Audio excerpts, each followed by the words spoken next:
好来，乡亲啊，继续来看中华一个邮差，113年透予送批下半路，予一张倒去的路手地址。伊的妈妈甲负责的公路局申请国家赔偿321万，台中地方法院一审判公路局赔偿146万，二审加30万，也就是776万。80多岁老母亲听到这个判决真不满，讲失去着后生了后，逐工拢无法度好好啊困，只想着家己无法度帮后生讨公道，就目屎四淋水。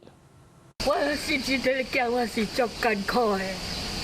我今仔日在生活头安尼困规暝拢袂困。一个细孙邮差的妈妈想到后生住安尼无去，艰苦甲逐工暗时夜拢困袂落去，听到二审上济敢若判赔30万，就怨这甲流目屎。你惊一个人，伊趁甲退休金趁遐，我今仔日是真艰苦。113年4月，一个邮局送批的孙先生，伫咧落雨天送批经过彰化县分兴乡中南路一段时阵，边仔一丛树花向倒去，就安尼甲地死。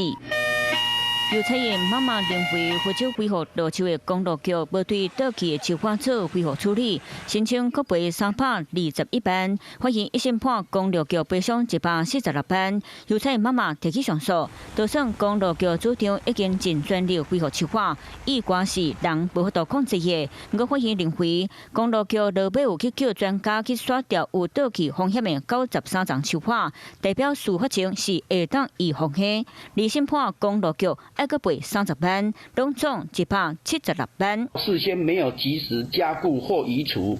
当天适逢有风所造成，被告自应负国家赔偿的责任。拍2档的国赔官司，80多岁的邮差妈妈自称无能力替后生讨公道，有形地去庙口卖菜，靠无形刺激生活来放袂记哩后生无去的痛苦。